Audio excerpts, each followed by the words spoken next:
Hello everyone, I am Denzel Edward Pinto, Faculty in Economics, Milagres College, Mangaluru. In previous video, we have discussed about Introduction to Business Economics. In that, we have discussed on meaning of business economics, differences between economics and business economics, and nature of business economics. And in this video, we are going to discuss on scope or subject matter of business economics and economic laws. Scope of business economics or subject matter of business economics.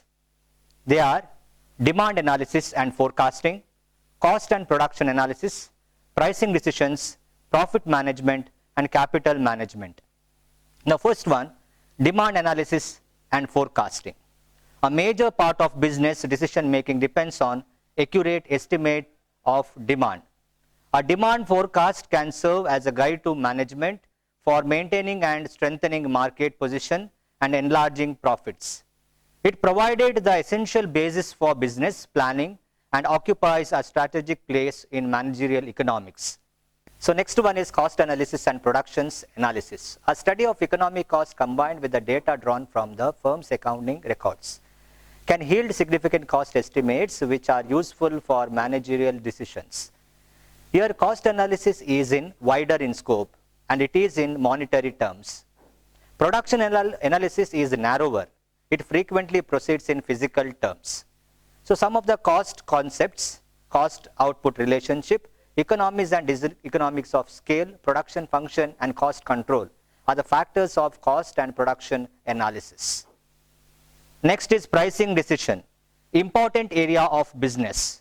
It is the genesis of firm's revenue. Its success largely depends on how correctly the pricing decisions are taken. Price determination, various market forms, pricing method, price forecasting are some of the pricing decisions.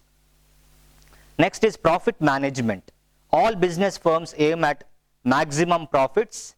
Business firms are generally organized for purpose of making profits, and in the long run profits earned are taken as an important measure of the firm's success.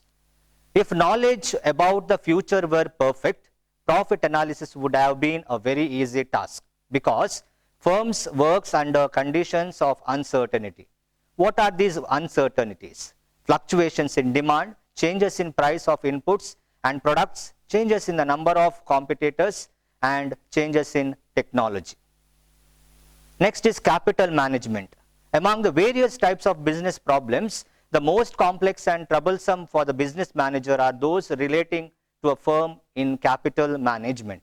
Relatively large sums are involved and the problems are so complex that the solution requires considerable time and labor. Often the decision making capital management are taken by the management. Implies planning and control of capital expenditure, which deals with capital rate of return and selection of projects. So the next topic is economic laws. Like any other science, economics too has its own set of generalization. It explaining about economic relationships. Alfred Munsell rightly said, economic laws are those social laws which relate to branches of conduct in which the strength of the motives chiefly concerned can be measured by a money price. So the price, the principle which govern human behavior in ordinary business of life. So the some of the features of economic laws, they are, first one, the statement of tendencies. It explains about cause-effect relationships. Every cause has a tendency to produce some definite result if nothing happens to prevent it. All scientific laws are laws in same sense. Laws of gravity in physics, 2 atoms of hydrogen and 1 atom of oxygen are combined, which makes a water.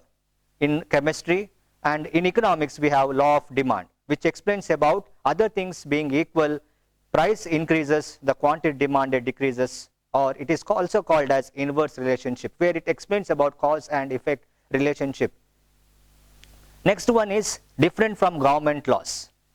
As we all know, government laws are obligatory or compulsory, whereas economic laws are relative, which changes from time to time and place to place, framed in a particular socio-economic setup, where the laws which are valid in developed countries are not same in underdeveloped countries. It may vary or it may change. Next one is different from laws of natural science. It is a mere statement of tendencies which related to social customs and legal restrictions.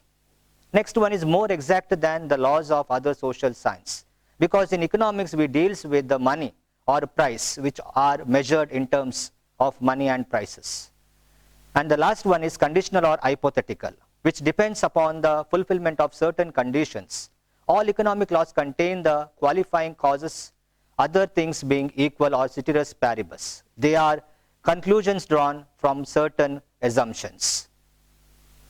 So in this video we have learnt about two topics.